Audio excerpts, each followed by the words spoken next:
It's amazing to think that the Atlanta Falcons have gotten better in 2025 and yet way worse at the exact same time. In fact, I believe that this is the only team in the NFL that has accomplished that feat this entire season. Somehow have solved their biggest problem and yet unlock an entire plethora, a cornucopia, if you will, of new problems. Welcome in, Falcons fans, to Falcons Today by Chat Sports. My name is Moose. On today's episode, I'm going to tell you how the Falcons have gotten better and how they've gotten way worse. Mark Raimondi is going to kind of lead us off with an interesting statistic. The Falcons are fifth in the NFL in sacks with 29 through 9 games. They had just 31 sacks all of last season. So what did we talk about at the very beginning before this season started? Right after Matthew Peterson left, right as I was taking over. The one area of concern that all eyes were going to be on were the two rookie pass rushers. How is this pass rush going to fare this season now that you addressed it in the 2025 draft? I think it's worked out pretty well, don't you think, Producer Reed? I mean, you're almost at your entire 2024 sack total, and you're only 9 games played. That's pretty damn good. And the reason the reason that your pass rush is so good is because Jalon Walker and James Pearce Jr. are absolute rookie nightmares. In a good way, not in a bad way. Last week, Jalon Walker forced the sack fumble recovered by James Pearce Jr. They flip-flopped it against the Indianapolis Colts. These two are the future of your pass rush. If you are somebody that believes it's Brandon Dorless, if you're somebody that believes it's Arnold Ebiketie, if you're somebody that believes it's Ruka Rororo, you're fooling yourself. These two are the future of the Dirty Birds, indicated by their rookie numbers in their splash rates. Walker, number 2. James Pearce Jr., number 5. So splash play rate is basically kind of like your big play rate. It's just a different way that ESPN categorizes this. So essentially, among all rookie defenders, Jalon Walker and James Pearce Jr. are both top 5 in splash play rate. That's only going to increase as the season goes along and as their careers develop. It's good stuff. You also cannot forget players like Caden Ellis, who also are excellent at getting to the quarterback. And I'm going to keep telling you until I'm blue in the face. Caden Ellis needs to be a pass rusher. If Troy Anderson is going to remain on this team, it should be Troy Anderson and Divine Diablo at your interior linebacker positions, Caden Ellis, Jalon Walker, and James Pearce Jr. as your big 3. Can you imagine if that is how you trifecta'd those 3 players with Divine Diablo coming back and Troy Anderson, who everybody tells me is really good in pass coverage? Then you're going to have an unbelievable front line when it comes to the pass rush, because there's still a major area and a major hole at stopping the run. But I digress. I think it's also important to identify that Jeff Ulbrich is an ultimate high aggression defensive coordinator. This team blitzes the most in the NFL. I mean, look, they're far right. They're as far right as you can get. I mean, that is Rush Limbaugh far right. But it remains the same point. Jeff Ulbrich has a new way of identifying what this defense is. They're going to get to the quarterback. They're going to lock down your wide receivers with their secondary. They're going to make your life a living hell. And like I said, you can blitz a lot because of your secondary. A.J. Terrell, hell, even D. Alford has played really well recently. A.J. Terrell, Mike Hughes has played well recently. Billy Bowman Jr., D. Alford, all of those players have done an excellent job this season at locking down their respective wide receivers. So those are 2 things that you can absolutely build on. Those are the building blocks of this defense and of this team moving forward. Now, I've been the first one to say, need a new coaching staff. I'd keep Jeff Ulbrich. I'd keep him for another year. But these are the building blocks of the future for the Atlanta Falcons. But it's not all sunshine and rainbows. This team is 3-6. So like I said at the beginning of the episode, the Falcons got better in one great area, and that's awesome. They've also gotten a lot worse. But back on the corners for a second. I do think the Falcons need another outside corner. I don't know that Mike Hughes, with his age and his big play ability, well, not big play ability, the team's ability to have big plays on Mike Hughes, I think you need another younger outside corner. You can go get that in the second round. You can get that in the third round. Either way, I think you need someone on the opposite end of A.J. Terrell. I think you keep D. Alford for what he's shown you as a rotational corner. But I think there's that one extra piece that the Falcons are missing. Just that little tiny one. That outside corner. But this team went from one extreme to the other. In the Arthur Smith years, it was, hey, we can run the ball really effectively. The offense can score points. We couldn't stop a nosebleed. And now it's the complete opposite. You can stop a lot of different opposing quarterbacks. Hell, Daniel Jones, I said this yesterday. Daniel Jones had the highest quarterback passer rating of any quarterback since week 1 against Baker Mayfield. That's an impressive statistic. But before we break down the bad, what is your confidence level in this Falcons defense? Right now, I can't give it an 8 or a 9 or a 10 even because of how bad they are against the run. But from what I saw yesterday in their ability to sack the quarterback and their ability to lock down other wide receivers, I'm going to say it's probably a 6 right now. That's probably what I would say. But you let me know down in the comment section down below.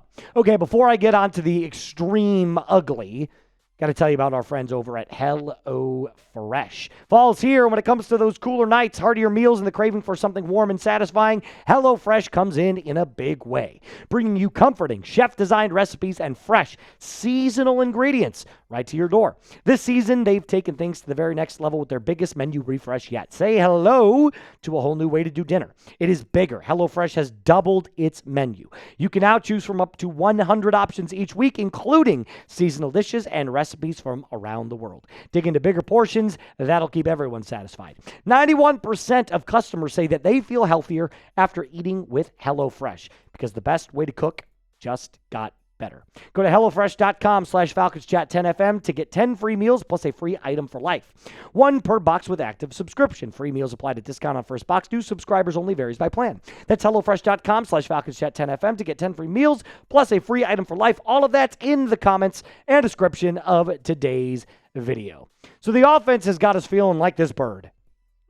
Drunk, sad, and just all kinds of turned upside down.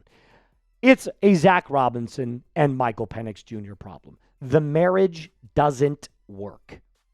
It doesn't. Because this is a quarterback-driven game. And as much as we can sit and pick apart that we don't have wide receivers, which I agree with, by the way, you need another wide receiver too. The problem right now is the marriage between Penix and Zac Robinson. Well, Penix isn't going anywhere. I'm just letting you know right now. The offensive problems, though, from a schematic standpoint, they don't use play action ever, except for this thing, whatever this is, the ballerina twirl is what I like to call it. Maybe we'll do a ballerina twirl counter on our next game. They're terrible on third down, 0 for 8 against the Indianapolis Colts. They don't consistently find the end zone. Recently, they've been scoring more, but as evidence against the Miami Dolphins, this team does not score. And they have a lack of weapons for Michael Penix Jr. So we could go on and on about the offensive inconsistencies, the offensive woes. Nothing is going to change under Zac Robinson. I'm sorry, that's just the reality of the situation. But it's not entirely on Robinson. I will be the first one to say football is a gray area. There's a lot of things that can be true at the exact same time.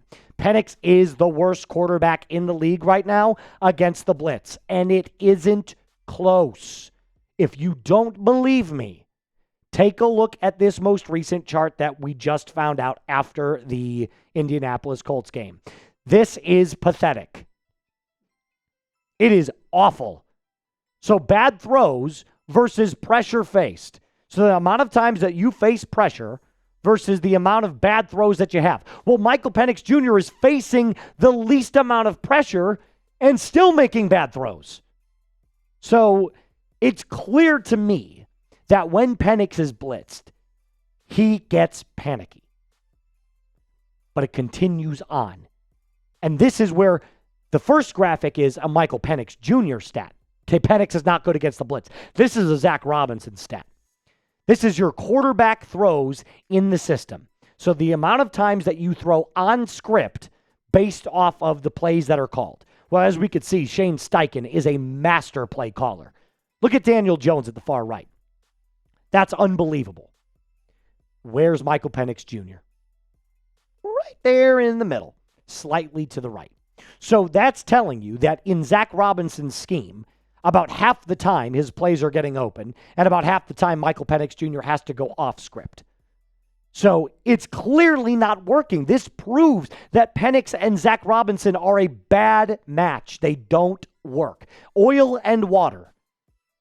It doesn't fit. So how do you fix something that doesn't fit? Somebody's got to go. And it's not going to be Michael Penix. You've invested way too much in this quarterback to get rid of him. And despite his offensive deficiencies right now, Zac Robinson is the scapegoat. But he's also the problem. It's a bad marriage. Somebody's got to get out for the sake of the kids. And the rest of the kids are the team.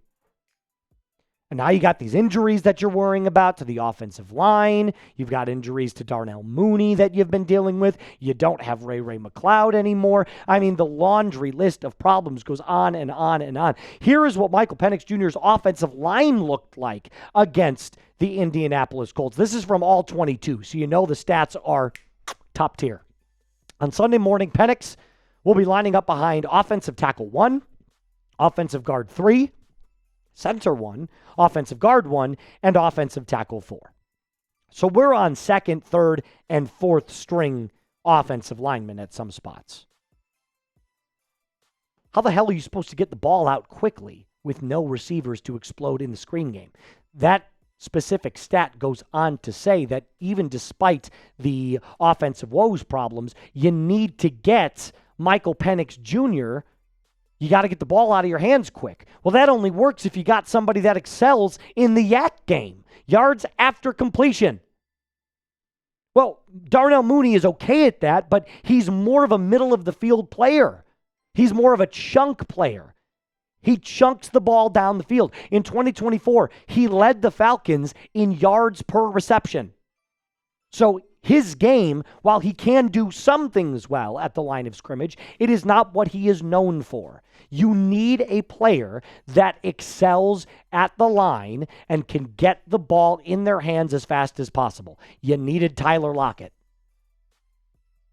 You didn't go out and sign Tyler Lockett. The Raiders did. A lot of good that's doing them. So I could all put this in one specific bucket. The Falcons have gotten so much better in a lot of areas, as evidenced by the defensive personnel that they've got on the field. But until Terry Fontenot decides to pull the trigger and get rid of Raheem Morris and Zac Robinson, nothing around this team is going to change. Sure, they might win a game here. They might win a game there. Hell, they might pull off 2 or 3 wins in a row. But nothing is going to change for the Falcons' future if they don't address this problem immediately, because the time is ticking on Michael Penix Jr.'s development. If you cannot develop Penix, it is a wasted draft pick. That's going to do it for us on today's episode. A reminder that this is why you subscribe. My fresh Falcons perspective, not saying it's the Bible. You don't have to listen to it. But if you do like what you hear, hit that subscribe button, join the family today, and as always, rise up and be cool.